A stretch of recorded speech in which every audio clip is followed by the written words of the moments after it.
Hello guys, kain tayo ng jiris.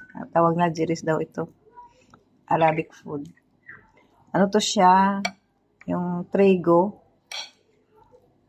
Yung tawag nilang jiris.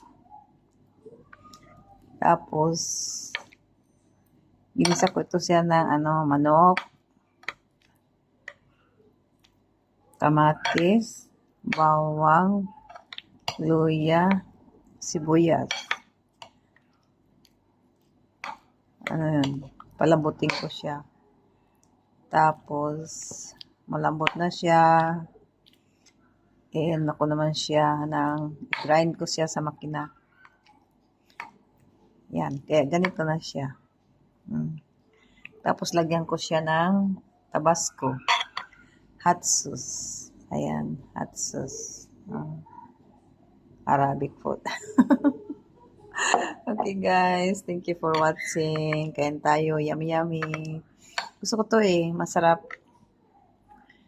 Kaysa puro kanin, ito masarap. Yummy, yummy, yummy.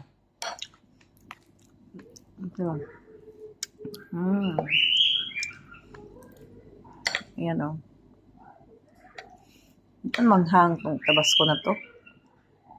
Ang lasa ng tabasco, hindi mo siya manghang, tapos medyo maasim-asim. Sarap. Bye-bye. Okay guys, thank you for watching.